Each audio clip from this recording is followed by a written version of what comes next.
And also a reminder that our classes are recorded and posted on YouTube, on the SGNY YouTube page. So if you don't feel comfortable in being filmed or in using your name or voice, please change your name or refrain from making any comments, okay?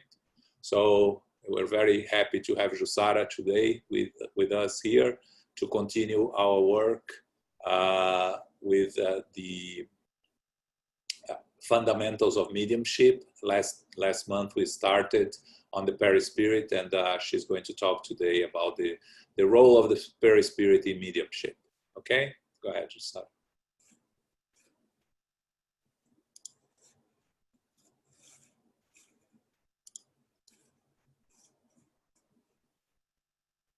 Here a second.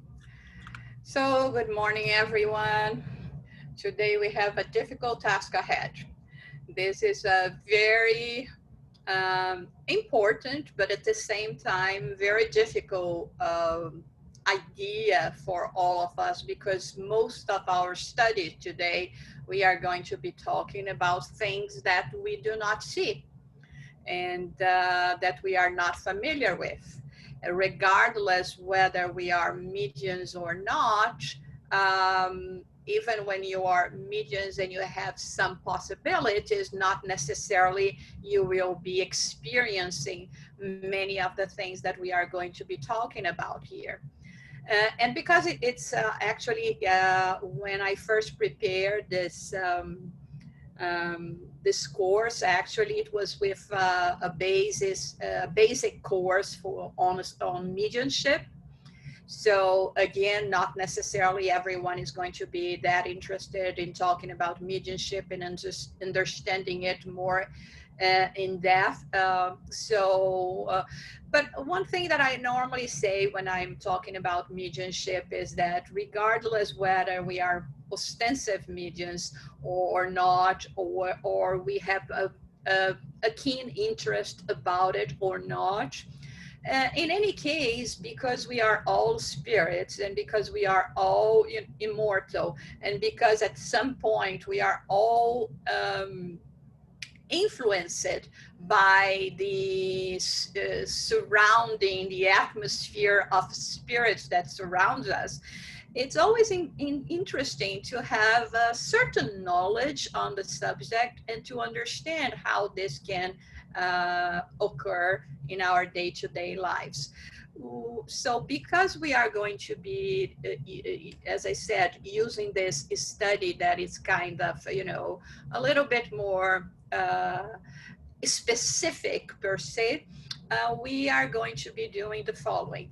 I'm going to be, reading the presentation that we have, a few slides, and we stop, we comment, and I would like the participation of you as well. So it will be more in the format of a study group than necessarily a talk, so that we can interact, and according to your doubts or comments, we can address them immediately instead of just waiting for the end of the presentation, just because of, the intricacy of the subject, okay? So let's start with the first slide, and I'm going to ask João to read to me. And I don't know if all of you were here for the last month, our study that João actually explained about the Perispirit, all the attributes and how it works on our day, in our lives. So of course, it gives us more basis to understand what we are going to be talking about today, but we will try to cover it, and please don't be shy in asking questions. And the idea is for us to learn and to understand, and to be able even to comment about it on our outside lives. So the first slide, João, can you read for us, please? The Perispirit is the principle for all manifestations. Understanding it has given us the key to numerous phenomena. We have found in the Perispirit an explanation for spirit's action upon matter, the moving about of inert objects, noises, and apparitions. In the perispirit, we will find an explanation for many other phenomena yet to be examined. The perispirit is so important. And sometimes, you know, to us, it's basically an unknown body that we have, and that we, for many of us, we are not even interested in knowing anything about it.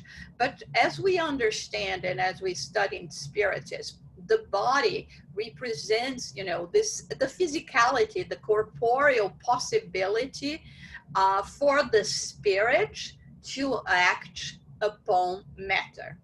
But in order for us to have this connection between the spirit and the body, and I'm sure João explained to you last time about it, we need something to make this connection possible. Because here we are talking about complete physicality, and here we are talking about no physicality at all.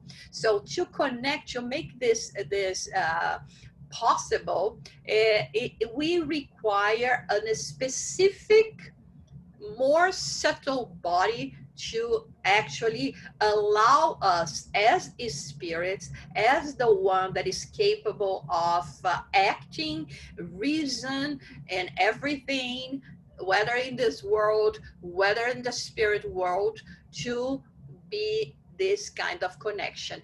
And when we talk about mediumship, because mediumship specifies that we are actually getting in contact with a spiritual being and not a material being, our possibility to get in touch with this spiritual being has to be also through our spiritual being, that in Spiritism we call perispirit. In other philosophies, in other religions, there are different names for that: spiritual body, ka, astral body, so many different things that people can use different terminologies but refer to the same thing.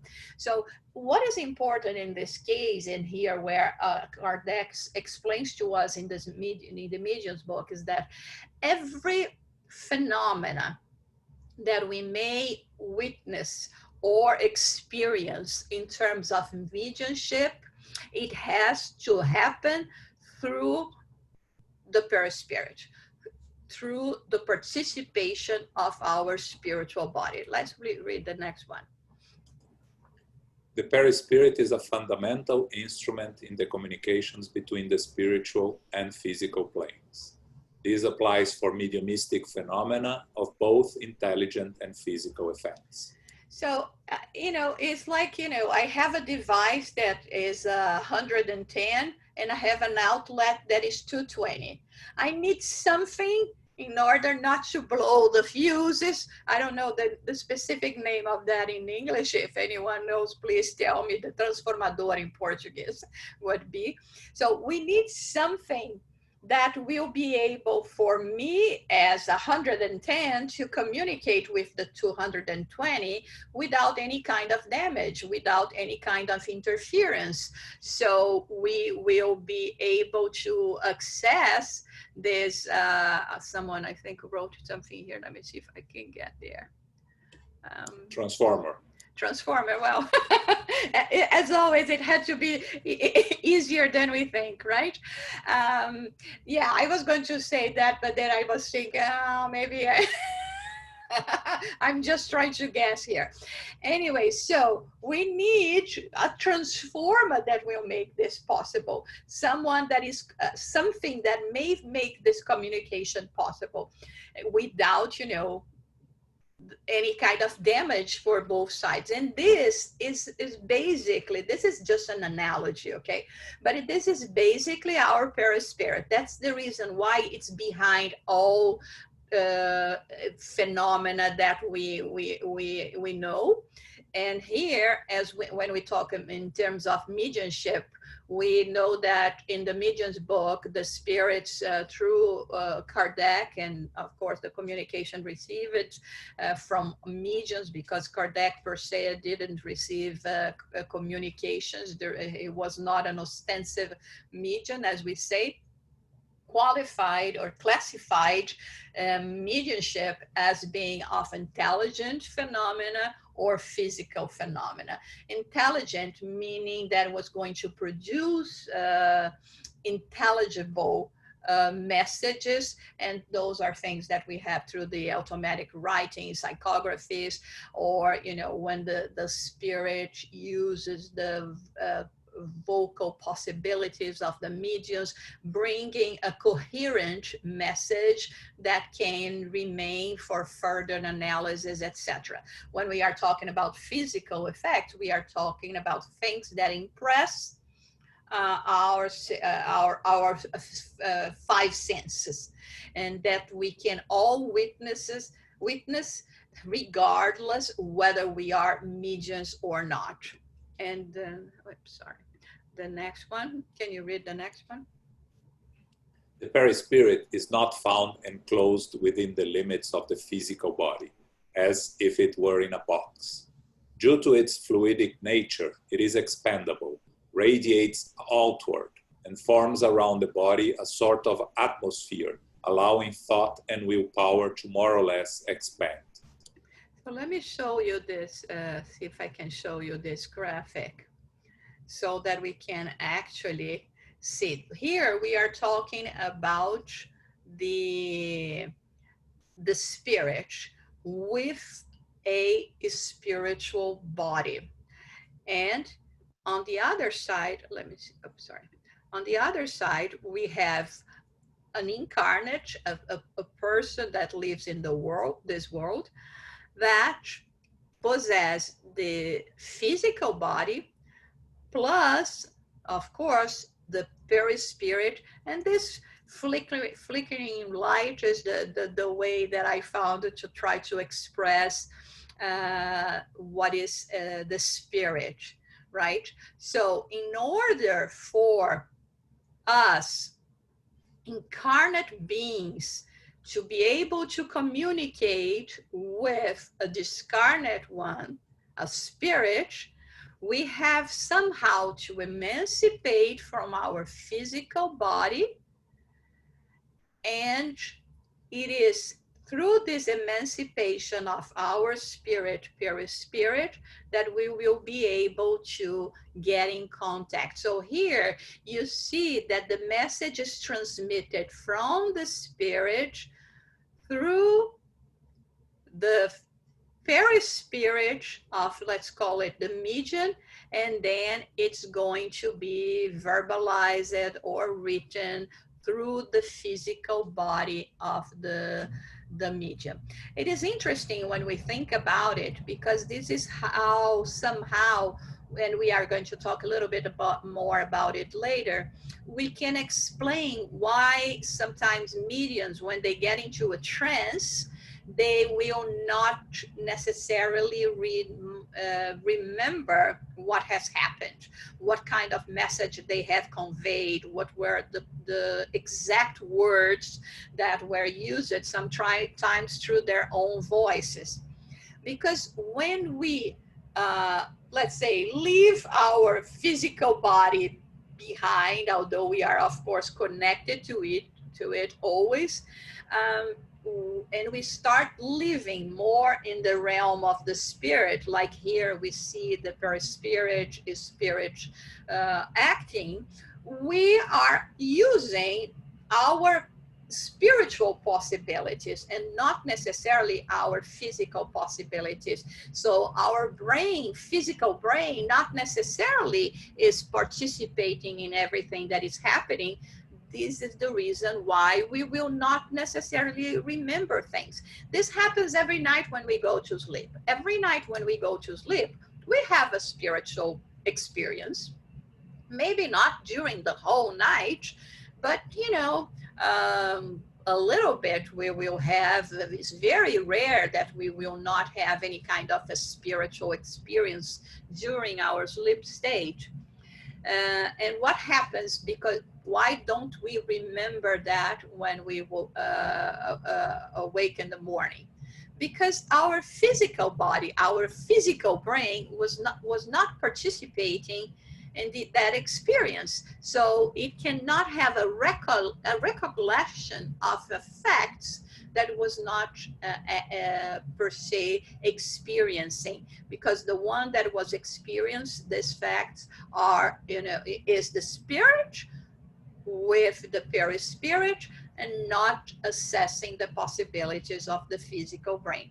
That is the reason why many times even we wake up in the middle of the night, kind of in this in-between states, and we still remember, and we are so sure that in the morning there is no way I'm not going to remember this experience, and all of a sudden I don't remember the experience, and the only way for us to do it is actually if we are capable of writing or verbalizing it in a way that our brain, physical brain, is going to register, and therefore remember afterwards. So here we can stop for some comments and questions if you do have it. Some.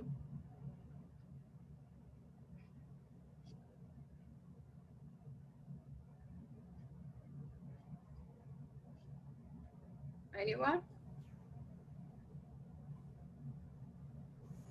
If you don't have, I can go ahead. And...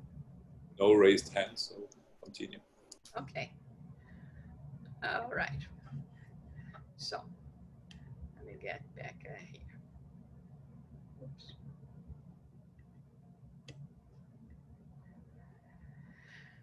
Okay. There are people who, without being in physical contact, may find themselves in contact through their perispirit with others, exchanging expressions with them, and sometimes thoughts through means of intuition. This is very interesting, and it's something that happens to us, I think, maybe even quite often without us realizing. Since we understand that, I always like to repeat that, because we always have people that are following us or watching this later that has no clue about what we are talking about. So bear with me, but it's important. So let us remember that we are spirits, that we are immortal spirits, and that we have many lives, many existences, and we go through the spiritual realm. And when we return to the spiritual realm from the process of physical death that we call, we will remain exactly the same, and we will still be capable of somehow interacting with the physical realm. This kind of interaction and what we are going to bring, it will depend on our a way of thinking or on our involvement. So we are going to find all classes of spirits the same way that we have all classes of spirits with a physical body here living on earth. So we will find people that are happy, sad, or enlightened or not, or very intellectual or not, with a lot of knowledge in some subjects or not, very opinionated or not, exactly how we are. And because they can interact with us, and because there is this possibility, like we are trying to explain here in this kind of phenomena, because here, although we are talking about mediumship, and mediumship more in the ostensive way, we have to remember that according to what the spirits taught us, and we have in the mediums book, we are all mediums. And so if we are all mediums, meaning we can all interact with spiritual beings, this applies to all of us. And so it's just a matter of understanding how can this be possible, how this phenomena happen. And in a way, I mean, we are still lacking a lot of knowledge in this sense. We have, I think, just the basics so far. That's what the spirits have disclosed to us so far in terms of understanding the mechanisms of mediumship. It's very complex, all of that. Of course, all of this that we are going to be presenting today, and more specifically in relation to the Perispirit, is more related, of course, to this kind of basic knowledge, what is, most important for us to understand. So considering that, and considering that we all can feel at a certain moment this interaction with the spiritual realm, this is when in our day-to-day lives, we may have their presence, have their influence, not necessarily being aware of that.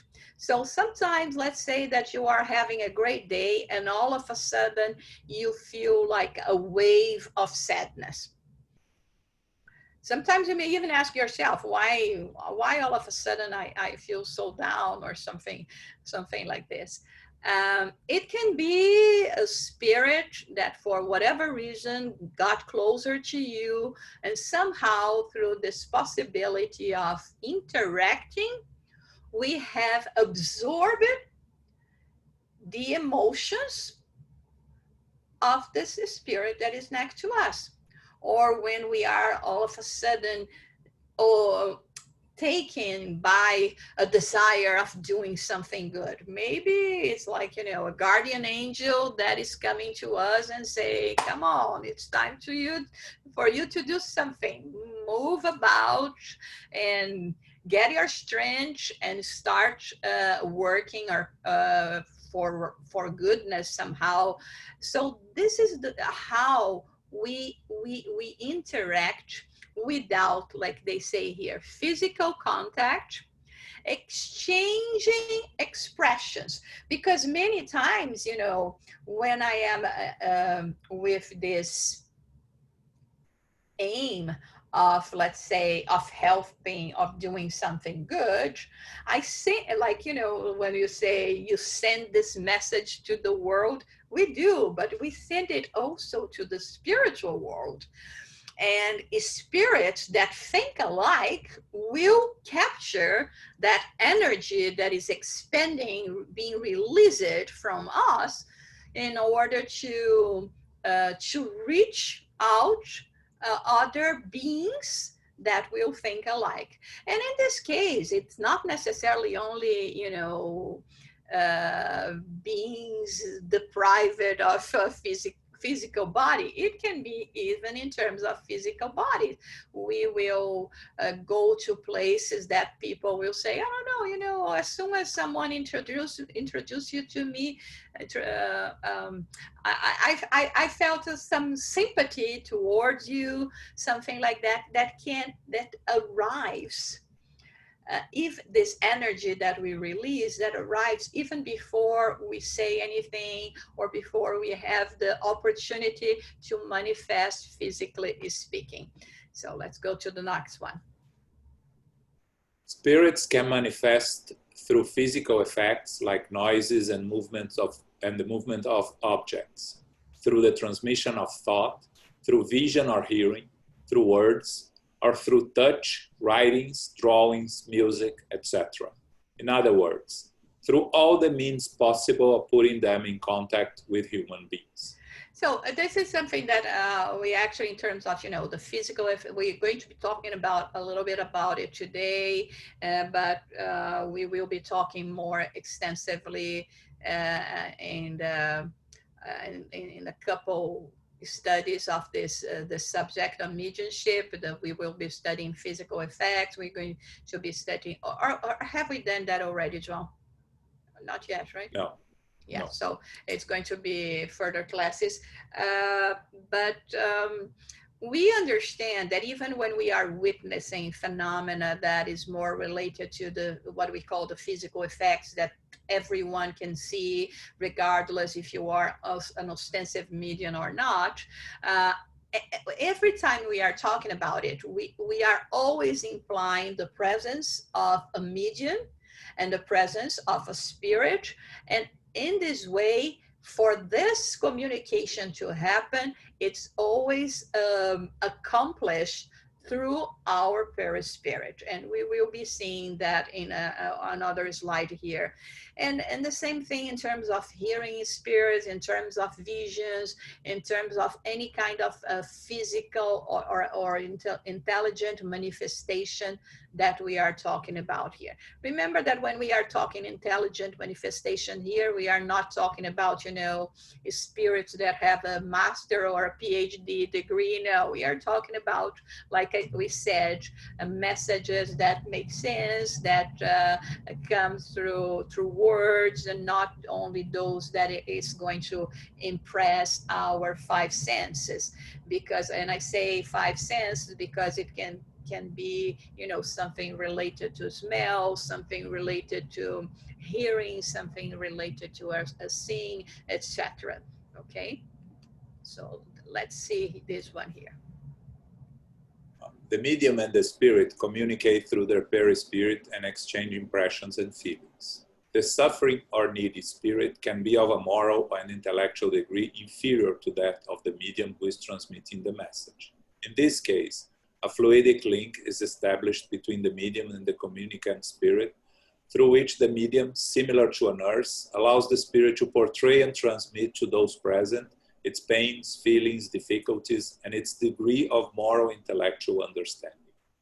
So this is an example, actually, the picture that we have here from the book In the Domain of Mediumship, where it talks about a mediumship meeting, where of course there will be mediums, there will be people, you know, what we call the dialoguers that talks to the spirits, all the group of people that participate in those meetings with a name to contact and to interact with spirits, most of the time in order to help those spirits. Because believe it or not, there are spirits that have already passed and they haven't had a clue of what has happened to them.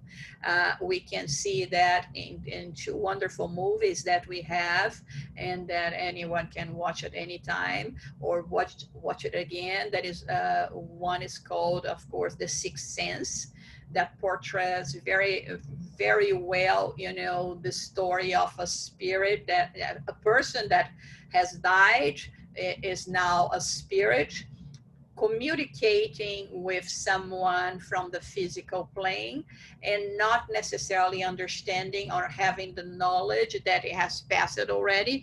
And the other one is, I forgot the name, the one with Nicole Kidman. The Others. The Others as well, that shows the same thing, that, I mean, we can, it seems, I know it seems quite odd for you to have died and haven't had a clue that this has happened. But there are some situations where this is really what happens. And you stay what we call earthbound, and having all this kind of interaction and not necessarily understanding what happens to you. So those are the kind of spirits that sometimes appear on our mediumship meetings to talk. And the way here we can see the medium is the woman that is sitting with this kind of brownish blouse. And if you pay attention in the drawing, she is detached from her physical body. And we see here still the silver cord that connects her here. And this is where she comes to help the spirit that is going to communicate through her and use their physical possibilities, in this case, her vocal cords, to communicate.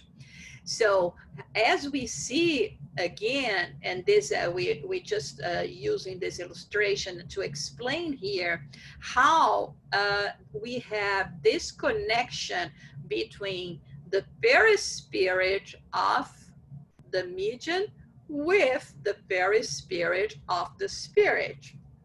And even though this spirit is going to communicate through her, she's the one that is in charge to control all, the words the spirit is going to be saying in order not to create any kind of burden for those that are participating in the mediumship meeting.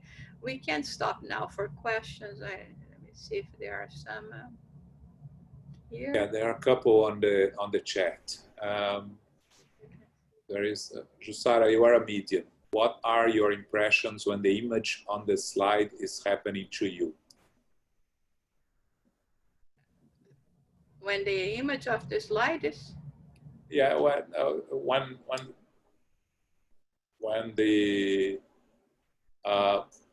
when you are experiencing it as a medium, what do you experience? That's the question. How you relate to the image in terms of what you experience as a medium? My situation is different because I don't have this total or more detachment.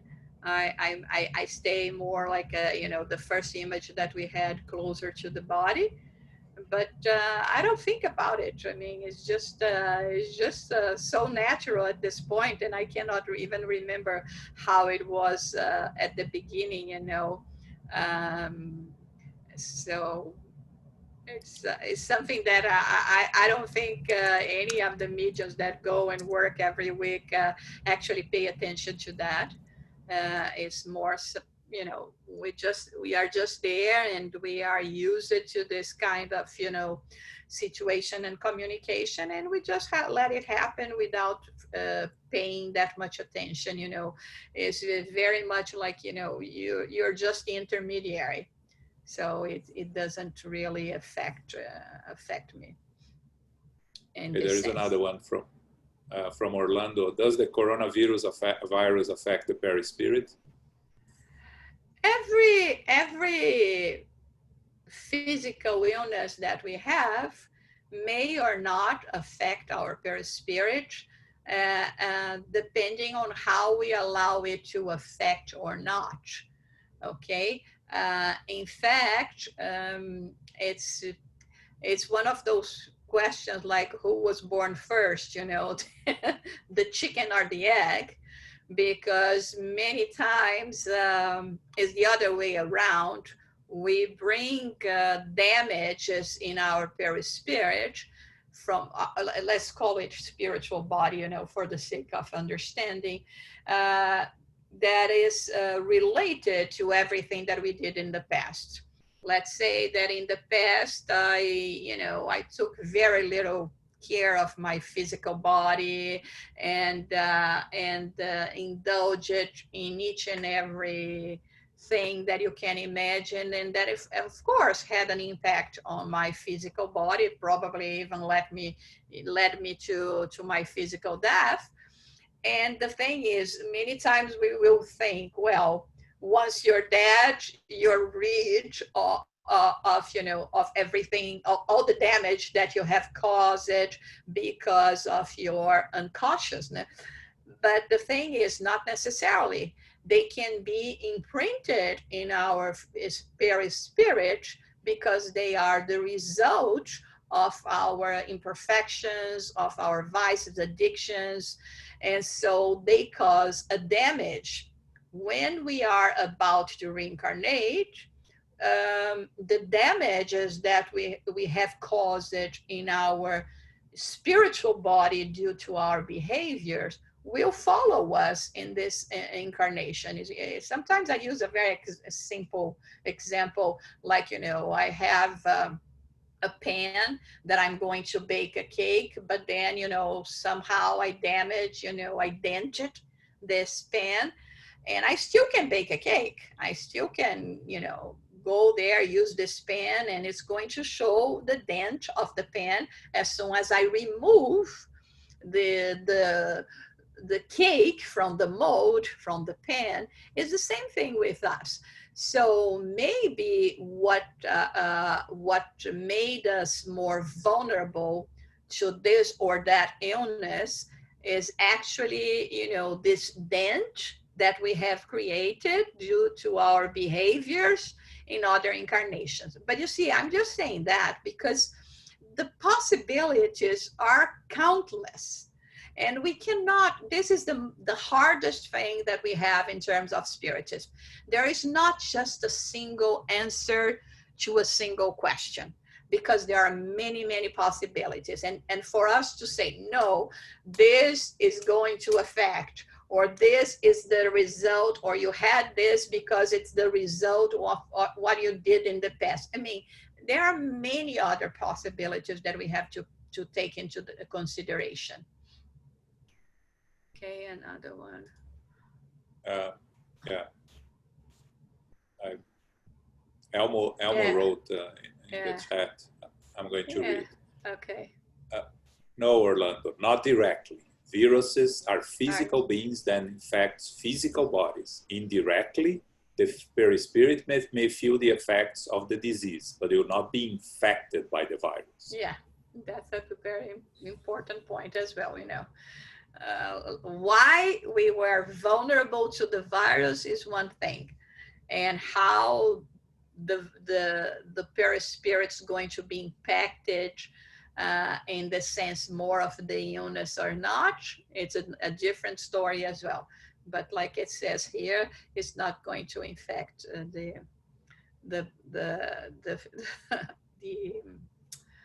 physical body. Any other question? The perispirit, no. Yes. Okay, so let's go further here. The role. Okay, sorry. The role of the perispirit in the physical manifestations.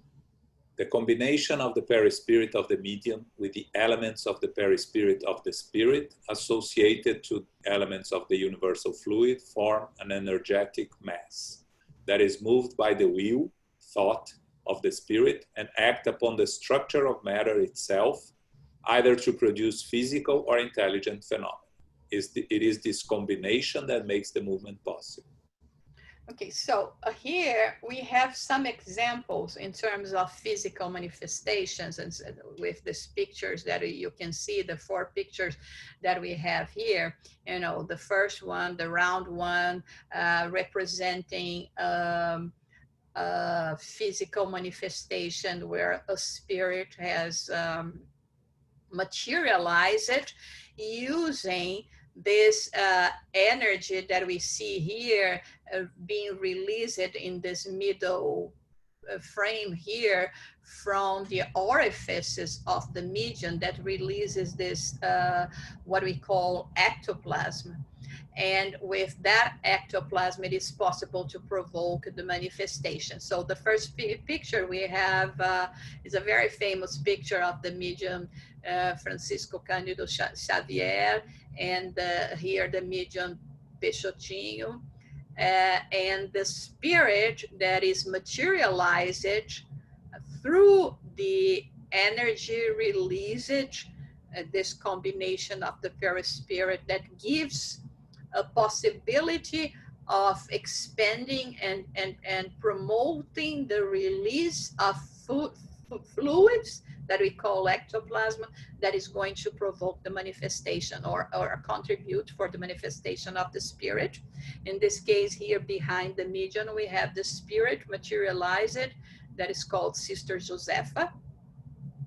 And on the other picture, we have the famous case of the medium Florence Cook and Kate King, where this spirit used to materialize it and was thoroughly studied and researched by Sir William Crookes in England during 3 years, to the point that even blood he took from the spirit to submit to analysis, and the hair, and also to prove that it was not the one from the medium.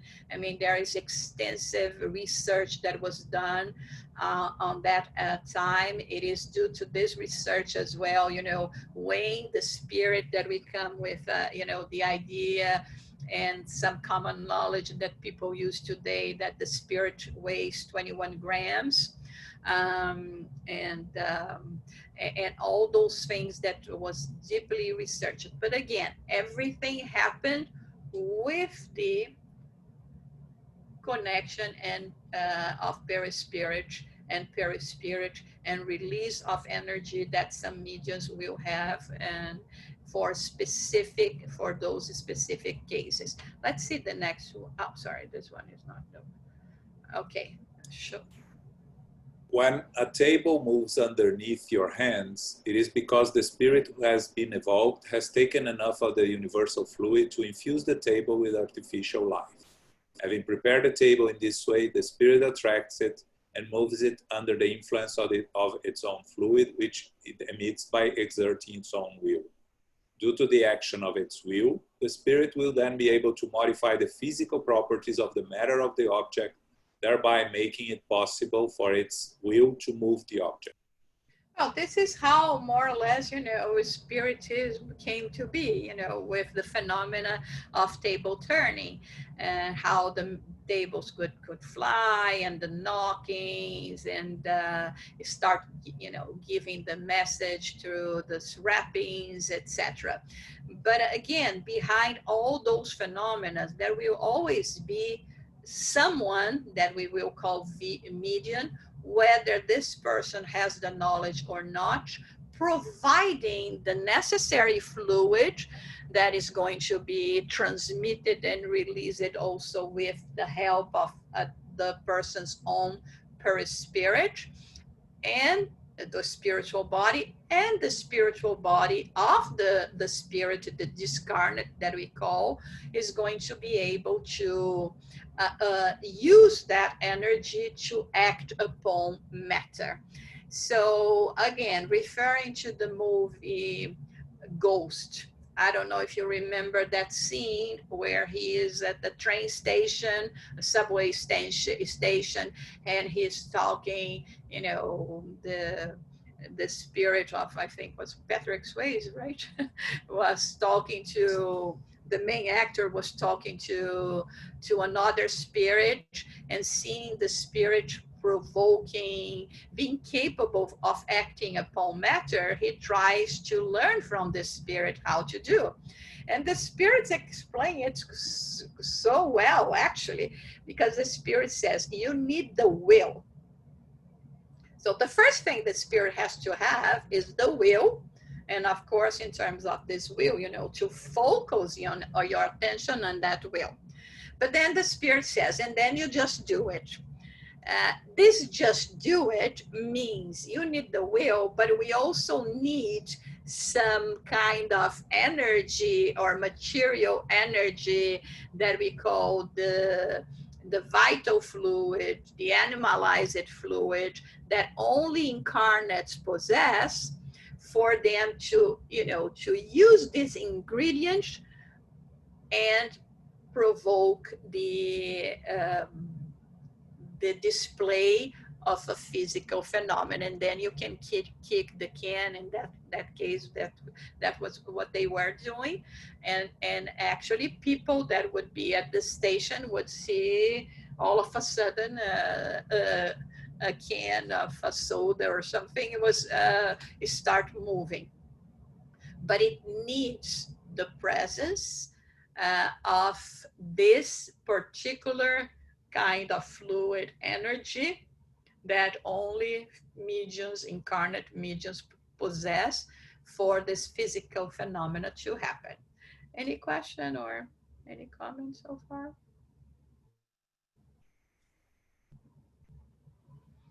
Either is that it's very difficult, it's very easy, and no one has nothing to say about it. Be of any help to humans that will be dying with the new wave of the corona. The perispirit, let me see, put the question here. Can the perispirit be of any help to humans that will be dying with the new wave of the coronavirus? The perispirit in this case doesn't play any role. In the same way that the physical body is just, a garment that we have that is not the physical body that thinks. Okay, we manifest our thoughts through our physical body, through the possibilities of the physical body, but it's not the physical body that thinks according to our understanding as a spiritist. Of course, the science nowadays is going to say something completely different. They will say that is our brain that is processing thoughts, etc., etc., etc. What they cannot explain to you now, with the countless cases that we have of near-death experience of people that were pronounced dead and came back to life, that they say, I kept on thinking, I kept on hearing everything that was happening, I kept on participating on things, and I even bring the remembrance of all of that. So we have a lot of discussion, research, further research to be developed in this sense, in order to happen, to help in this field. Although the number nowadays of cases that we have of near-death experiences is staggering. Here in the U.S., I don't remember, 1, 2, 3% of the population already went through that. Which is something amazing in terms of number, and maybe even more. I don't remember quite well. So we as spiritists, because we understand that we are spirit and we are acting upon a physical body. So this physical body, my corporeal body, is just matter. And the perispirit, in a way, it is just matter as well. So in this case, it's not going to, the perispirit is just like I say, being an intermediary between a very gross matter and a very ethereal being, which is the spirit. So the perispirit here is just a more ethereal physical body that we do have it. So it's not going to go to play any role here in terms of helping the physical body. Okay, next one. Phenomena of apportation. Phenomena of physical effects. There is a benevolent intention behind the action of the spirit who produces it, evidenced by the almost invariable pleasing nature of the objects that are materialized, and by the gentle and often delicate manner in which they are carried. The phenomenon consists in the spontaneous appearance of objects that were not in the meeting place a few moments previously. They are usually flowers, but sometimes fruit, candy, jewelry, etc. All of that is actually to show, another kind of phenomena that we call mediumship, and that we classified as being physical phenomena, because as we can see in the drawing, that is the spirit that is bringing, roses to someone that is sitting, a physical person, let's call this way, that is sitting on the audience. And again, here we are not talking necessarily about the phenomena, but how the phenomena happen. And how the phenomena happen is everything that we were explaining to now. It is only possible to happen when we are being able to have the possibility of, this energy, release it from a medium, and that spirits are going to manipulate, so to say, in order to be able for them to make this, bring flowers that may be both flowers that they just gathered from the flower shop, or flowers that they have created with this energy. So they look like flowers, but it's not exactly the physical flowers that we have. So in this case of apportation is when they are doing that. In cases of transportation, apportation, or sometimes, they are bringing from the florist, the nearest florist. And the thing is, what is interesting is because, you know, with this energy, they can cover. I mean, it's not that all of a sudden you are there at the florist and you see a bouquet of flowers just flying to the place that they will go. You know, the whole process, we don't know how they do it, how to explain it, but this is how it happens. And sometimes, you know, when the flowers are really, you know, flowers, true flowers that we have here on our physical earth, they are going to last. When we are talking about flowers that were done through the manipulation of these fluids, result of also from the perispirit of the medium, they are going to be transformed into flowers.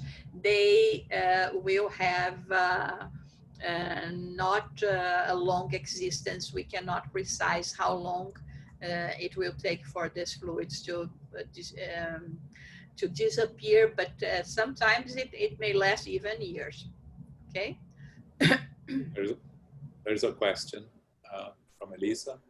In one experience of Chico Xavier, the spirit of Emmanuel showed up. People who were there reportedly he looked like a giant, very tall. Will you please explain why? Is it the difference of dimensions? You know what? I think, first of all, you know, let us imagine ourselves being in a session of materialization, even though you are there, when knowing and hoping that this is going to happen. It's one thing for you to be there to hope that this is going to happen. It's a totally different thing when all of a sudden a spirit materializes before your eyes. And I think, you know, it can be pretty scary. And so we cannot say precisely uh, the reason why they had this description, whether he really presented himself very tall, you know, because of the release of the ectoplasm from the medium that made it possible for him to materialize. Or because that was the way people felt before the presence of such a spirit of such great evolvement. But we have in the book, in the domain of mediumship, actually from the drawings that I was saying, was actually showing there was one of them that was showing the medium resting and the energy, the ectoplasm being released from the orifices of the nose and mouth and ears. And they talk about this case specifically, saying that the first time that the spirit was, you know, releasing all that and was going through a process of out of body experience, it didn't came out quite right. It lacked some, you know, possibilities, and even in terms of height and etc. So he returned to the physical body and then left again in order to fully be able to act. And so I think it may have a relation to do with that. And we have pictures of spirits that have materialized that they look like almost like miniatures. So that it could be in a specific thing related to the kind of materialization that is happening. But in any case, I think when we are talking about spirits of the category such as an Emmanuel, whether he presents himself in a normal height or short height, or I mean, we always will feel that is a spirit of, you know, great height, basically because of, you know, the energy that he will bring with him, and even the light that it will bring with him. And I think this is the case that we perhaps could imagine that was the situation when it happened in this particular case with this materialization of his spirit.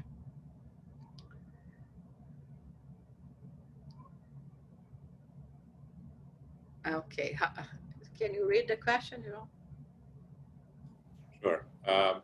I've seen spirits, and it's interesting that they have clothes just as we do. Our clothing is materialized. Is it the same, you know, is the same spiritual matter that we are talking about here. You know, we have three forces in the universe, right? We have God, we have the spirit, and we have matter. All that is matter that we call the universal cosmic fluid, which is a redundance, we could say just universal cosmic fluid or universal fluid. Um, it's a byproduct of this universal fluid. And we can manipulate as we want. Our physical body is made out of this fluid. The chair that we are sitting now is made up of this fluid. The spiritual body is made up of this fluid. And the clothes that we have in both physical or spiritual form. But of course, in terms of, you know, manipulating fluids and dressing ourselves, we always are going to be looking for, you know, ways of presenting ourselves that will be more in tune with how we feel, with how, you know, normally people knew me. And, you know, let's say that I'm one of those persons that only dress in black or in white. Probably when I die, I'm going to be dressing in black or white because it reflects me, and it's what is familiar to people in case, you know, they see me here, or even those that are in the spiritual realm. But there is a very interesting chapter on the Medium's book. I think it's chapter 3 that talks about the snuff box, etc. That gives us a very, you know, more detailed explanation about this case. And this is something that I recommend everyone to read. Of course, the Medium's book, if you wanted to understand more about mediumship. This book, and also Into the Unseen, that we have also in English by the spirit Leon Denis, and In the Domain of Mediumship, I think are the most required books for us to read to understand more about mediumship. Okay, so let's go to the next one. It is indispensable to employ mediums who are gifted to the highest degree with the mediumistic faculties of expansion and penetrability.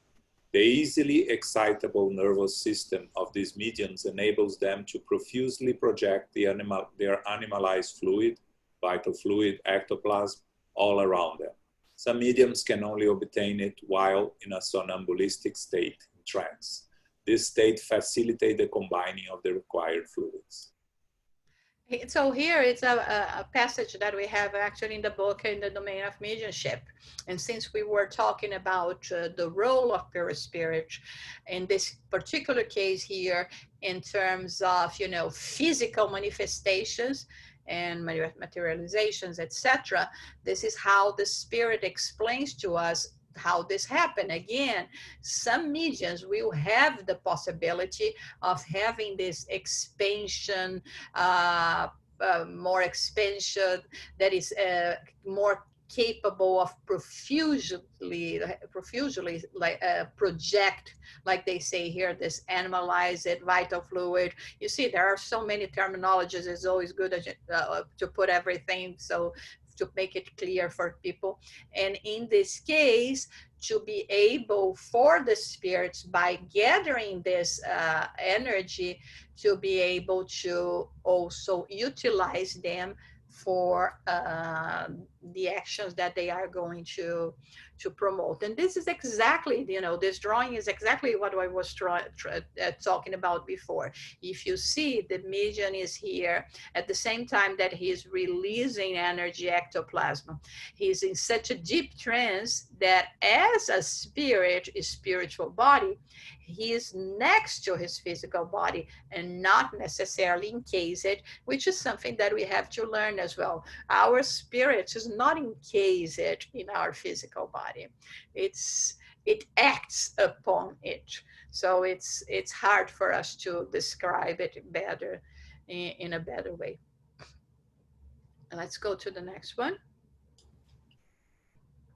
How can a spirit render itself visible?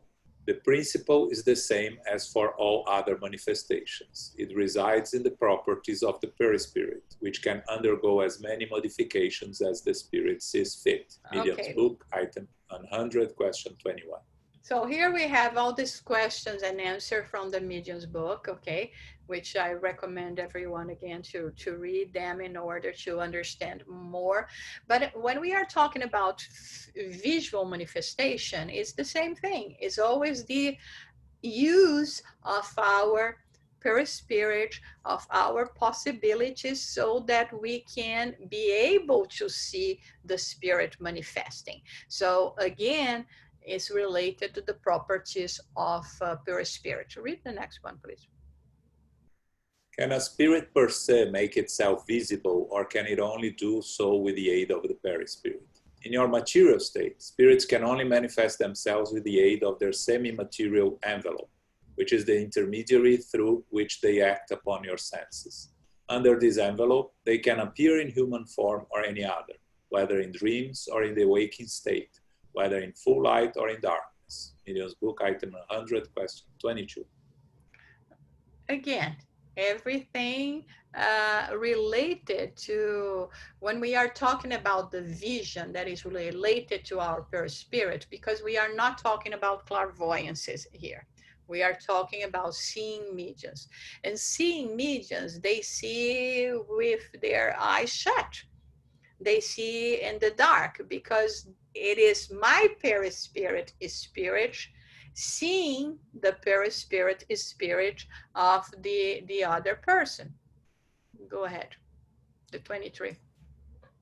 Could we say that it is through a condensation of the perispirit's fluid that the spirit makes itself visible? Condensation is not the right word. It only serves to make a comparison that can help you understand the phenomenon. While in reality there is no actual condensation. The combining of fluids produces a special condition in the perispirit which has no analogy for you, but which renders the spirit visible nonetheless. Item 100, question 23. In any case, for us to be able to see the spirit,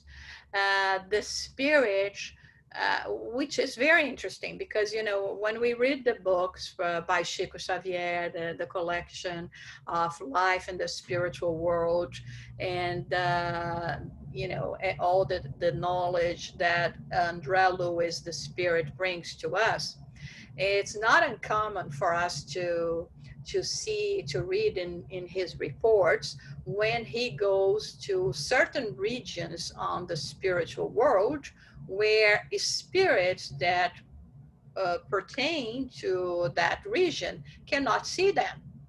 And then you say, what is happening? You know, I always thought that if you are a spirit, you can see spirits, right? I mean, your spirit, there's another spirit, why can't I see them? So from those reports, and in many of the books we see the situation, we gather the knowledge, the understanding that even spirits cannot see each other, because there will be a variation in terms of let's call it this way for lack of a better terminology. Some of the spiritual body will be more materialized than others. Some will be more subtle in this way. It will be of a more refined kind of energy, and it requires other possibilities for you to see this kind of spirit. So it's very common when they say we travel to lower regions where the spirits could not see us, and we had to somehow make our spiritual body, our perispirit, dense so that they can see it. Or when spirits of more evolved spheres come to give a talk, in a way, even for spirits that are of already a certain level, they still have to somehow densify their spiritual body so that others can see them. So from this, we gather that it's not just because I am released in an out-of-body experience that may happen through several ways. The most common would be when I'm sleeping at night, or when I'm in a trance as a medium, that I will see all the spirits that are around me. And that even spirits that are around me will see me. It will depend on the density of my spiritual body. So in this case, I may leave my body and still not see spirits, not because they are not there, but because, like this says here, they need a certain condensation, although the Spirit is saying condensation is not the right word, but it, for lack of a better one, this is what we are going to be using. We'll read the next one, please. What does the faculty for seeing spirits in the waking state depend on? It depends on the organism and the greater or lesser ease with which the fluid of the seer combines with that of the spirit. Hence, it is not enough for the spirit simply to want to show itself. The spirit must find the required aptitude in the individual to whom it wants to show itself.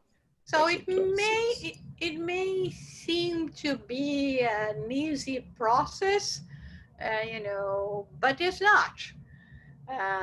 It's not just, like I said, I leave my body and immediately I start seeing spirit. I imagine there are plenty of people that went through, there are several courses on, astral projection, astral body traveling, out of body experiences, and that they may say, oh, I left my body and I didn't see any spirits. I saw my body because, the person was sometimes more connected with what is there in their physical realm than actually with the spiritual realm.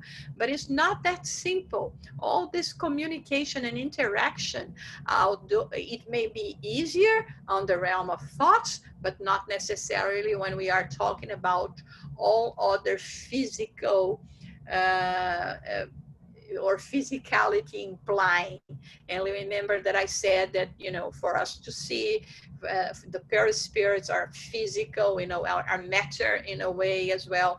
So we have an example also in the let me get back here, in the book In the Domain of Mediumship. Also, they did, when they are at the end of one of the meetings, and the seeing mediums started, describing things that they were seeing. And one started saying that was seeing a fall, ended in a kind of a pond, and the other one saying that it was seeing a construction, and the other children. And then Andrea Luiz, what is happening here? Because first of all, I'm not seeing any of those things that they are seeing.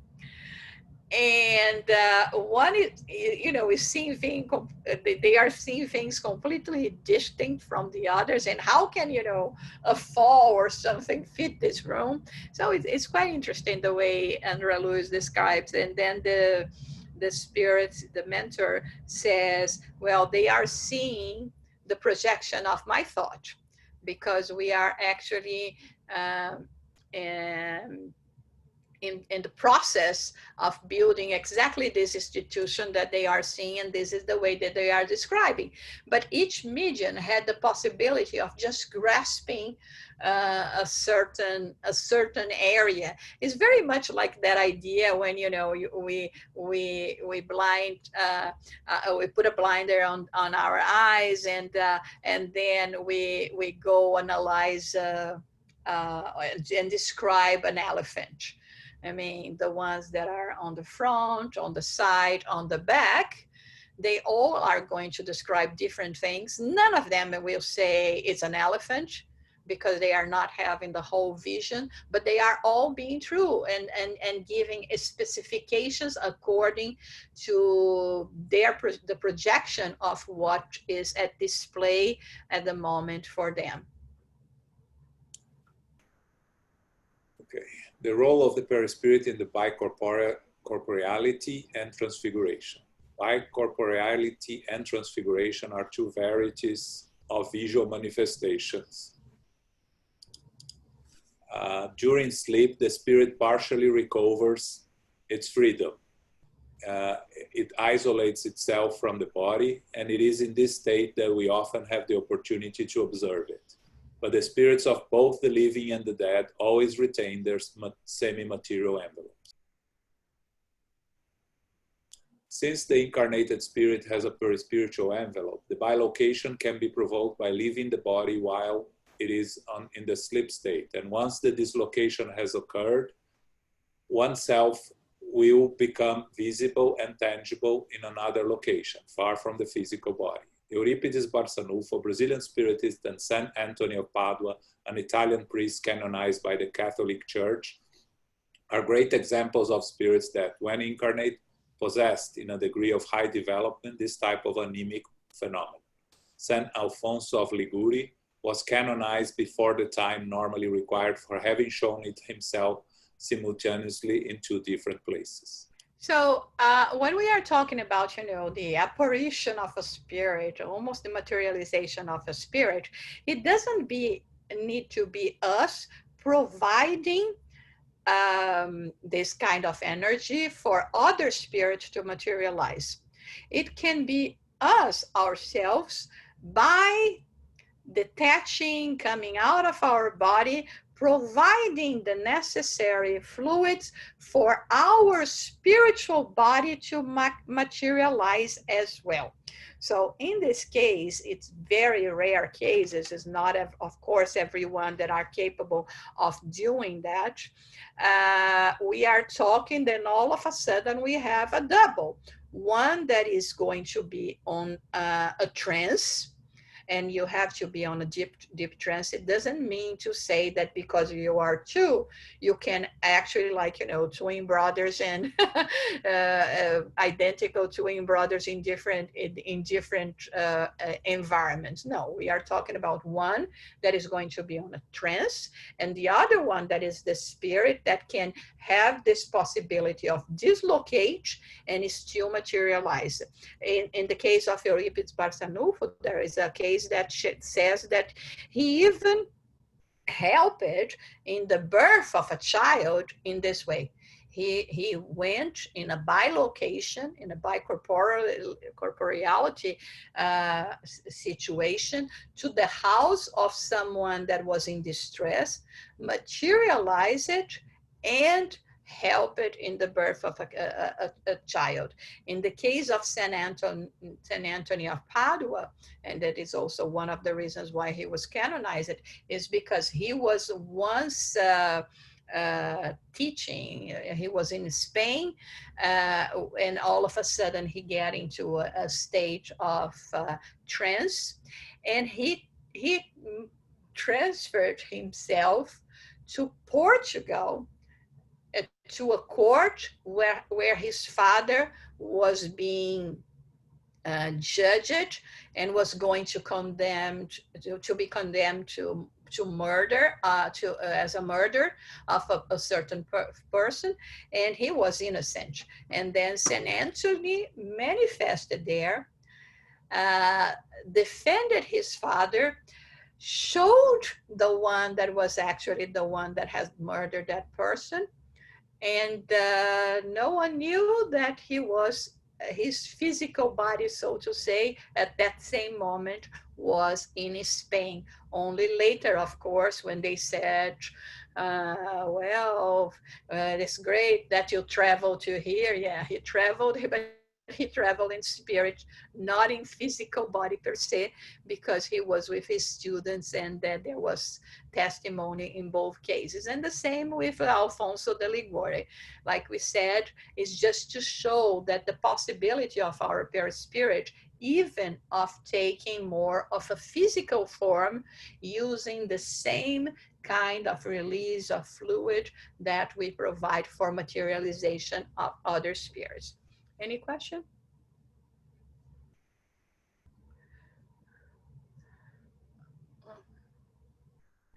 There is one here. I don't know if under the person is obsessed as the spirit is I not. already answered.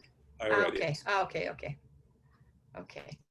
So in another Transfig situation, so just something, in another situation that we have that is kind of similar to what we were saying, similar in terms of the process of showing itself differently, but not exactly by location, which is transfiguration. Transfiguration is equally linked to the properties of the perispirit, which permits the medium to modify his or her appearance or physiology upon the action of a communicating entity. The spirit can give its perispirit any appearance it chooses, and by modifying its molecular arrangement, it can render it visible and tangible.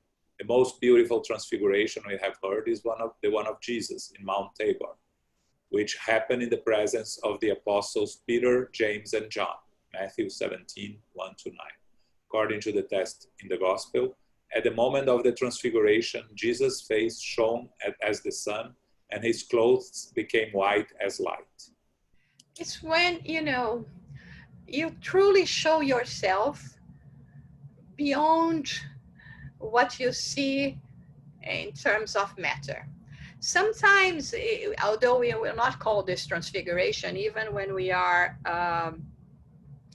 in a process of trance and giving the possibility of a different spirit to communicate through us, we may see the kind of transfiguration in terms of, tone of voice, posture, etc. But in this case, we are talking about the same spirit, that if we could see the spirit as it is, I already heard several reports, and even one that I heard from Divaldo himself, that once he was in the presence of Chico and other friends, and all of a sudden he looked at Chico, and there was a light that shone from his heart, and when Chico perceived that, he discreetly tried to cover it for people not to realize.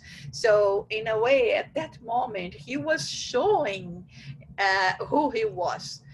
In the case of Jesus, can you imagine, a pure spirit incarnate, living in a physical body, and when he is capable of manifesting outside the physical body that was serving him in that life, in that possibility for physical manifestation. It is like we have the disciples here describing, in terms of, all this light. But this is also not a very rare phenomena, but again, that is more related to how our spiritual spirit, perispirit, really looks like. And also mentioning again the books of André Luiz, I don't recall which one, but he's in many of them, he talks about, our perspective, because sometimes we may see gorgeous people here on earth, and people there are, not so much in terms of, our definition of beauty or aesthetics. But when we go to the spiritual world, that person that, according to our standards, we would classify as being ugly is a princess, and the other one is the frog. So this is what we are talking about here in terms of, the manifestation of the spirit through the vessel that we act in the spiritual world, that is our perispirit, that sometimes is going to reflect upon our physicality or not. There is a case in one of the books of André Luiz that a very good woman is going to be reincarnated, and André Luiz visiting the Department of Reincarnation, and they are working on her case. And it was a, you know, very good spirit. And they are, you know, because of her possibilities, etc. Not only she's going to be having a very functional, healthy body, but they were giving her a beautiful body as well. And then she comes and say, you know what, I would like you to mess up a little bit with my endocrinal glands, because I don't want to have this perfect body in my next incarnation, because it can take my focus out. I prefer to be more an average person than actually, you know, a very beautiful person according to our standards here. So from this, we see how, as spirits, we do not necessarily show what we are in our physical body, but as spirits manifesting through our perispirit, we could have, or could witness this kind of transfiguration. Of course, not as major as we see in Jesus, but very impressive ones. And finally, we have this one. The role of the perispirit in the manifestations of an intellectual nature. The perispirit plays the role of an intermediary between the ideas and the mental processes of elaboration of the communicating spirit and the medium. The larger link between both entities happen on the mental plane. The expressions of ideas and the content of the messages are manifested through the perispirit. The medium's perispirit transmits the thoughts, feelings, emotional state of happiness or sadness, pain or peace, disharmony or unbalance of the communicating spirit to those in the mediumship meeting. When we are going to be studying the intelligent manifestations, we will see more, you know, the explanation about the process of all the intelligent communication. But as always, and since our main aim here, objective, is to talk about the perispirit and the role of perispirit in those kind of manifestations. And whether we are talking about physical manifestation or an intelligent manifestation is the same thing. There is always the connection of the perispirit of the medium with the perispirit of the spirit. In this case, like we said, instead of promoting the dislocation, displacement of objects, or, you know, materializations, apportations, etc., we are talking about, you know, the exchange of ideas. And those ideas, of course, with the presence and the closer presence of spirits near the medium, may even incline the medium to perceive not only the ideas but the emotions. So it's not that, you know, very much like a robotic being capturing the ideas of the spirit like an Alexa or something. No, it's really an emotional being, that is the spirit discarnate, with another emotional being, that is us, receiving and interacting. That's why sometimes when we are in the process of, you know, serve as intermediaries, we will have this oscillation of mood, fluctuation of mood, that will be more as a result of the presence of the spirits than actually emotions that reflect our current stage. And so it is important for us to identify that and be sure that as soon as the spirit is disconnected, all that emotion is going to go away. Well, as I told you, it was a very dense study. For those of you that hear me talk more often, I always like to say, you know, spiritism is absolutely fantastic as a philosophy of life, in order to bring us teachings and understanding on how we can live life and how we can better make use of the present incarnation that we have, and how can we contribute. All of this can contribute for us to become better people and to actually make a difference and make an impact on the world. And perhaps sometimes when we hear, or we participate in studies like this one, we may think to ourselves, but what this is going to how all this knowledge is going to help me or make me understand more things, or be a better person, or the thing is, we it's important for us to understand that sometimes our thoughts are not our thoughts, our actions are not the result of our own ideas, and that very much like on what we are on nerves susceptible and to the influence of other people that can kind of brainwash us, for good, for bad, for whatever, we are subject to the same kind of those things in terms of the spiritual realm as well. So having knowledge of this invisible, for the moment, world for us, it makes us pay more attention to analyze ourselves, our mental process, our emotions. I like very much Thich Nhat Hanh when he always mentions the importance for us to be mindful.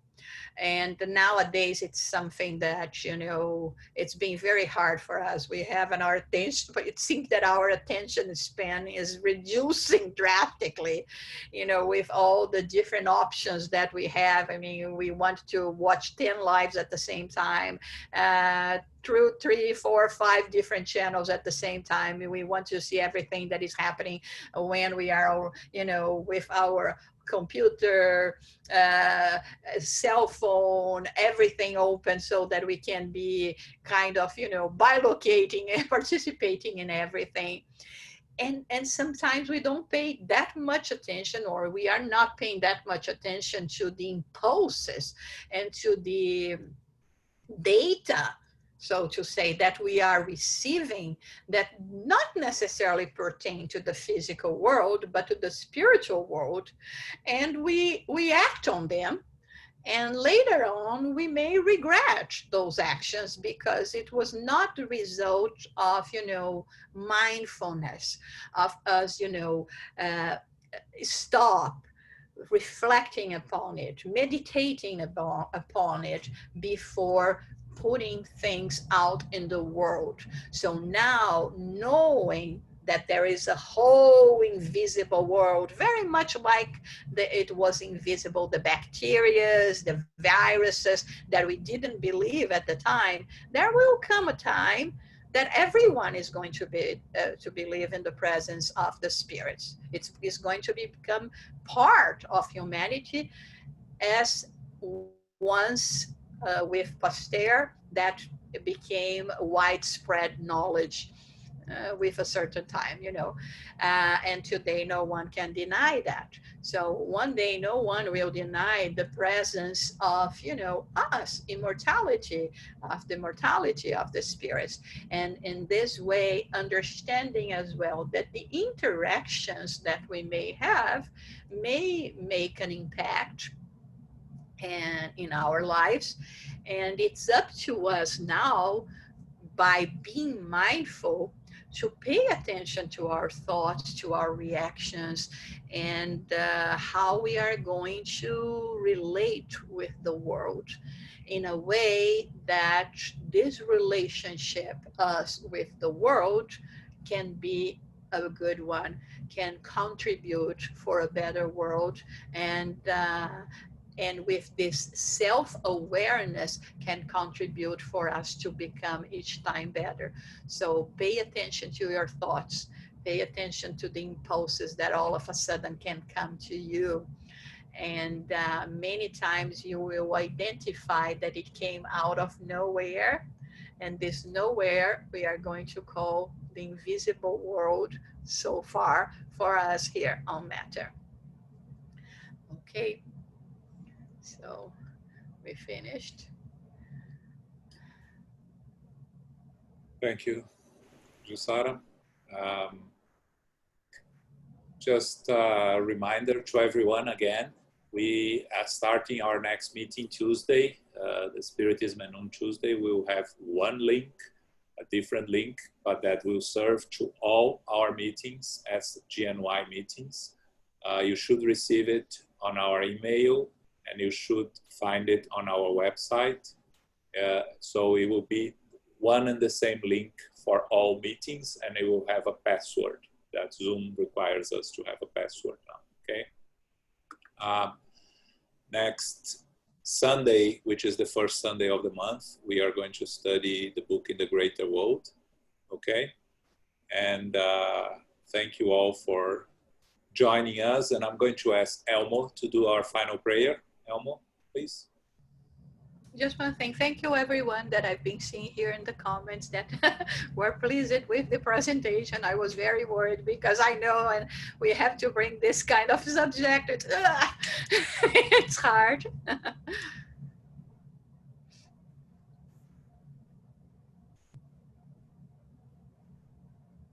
Elmo? Yes. Go ahead. So we'd like to express our gratitude sincerely to God our Father, our Creator, and the provider of all things, for all the opportunities given to us, for the challenges,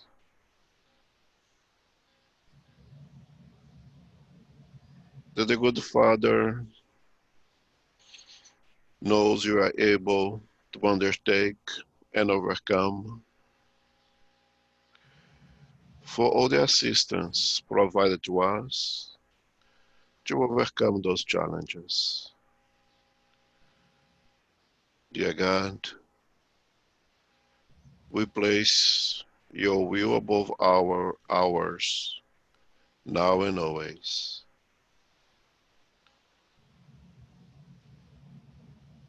And we ask that the good spirits, the benevolent spirits, may continue to guide and inspire us, that we may put greater effort in being with them as much as they are always with us. May we all, with the grace of our Father, have a protected, safe, and productive week. And may we share all that we learn here to everyone that we meet along the way, with our behavior, with our expressions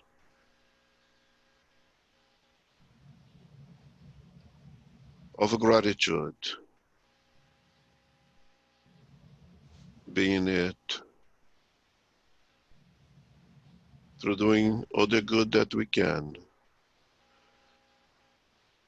when we are able to. May those who are suffering the ills of the soul,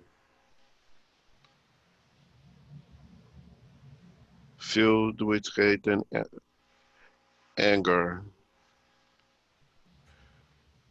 may receive the peace of Christ to pacify their hearts and minds. May those undergoing difficult trials and expiations may receive the consolation of our Master Jesus Christ.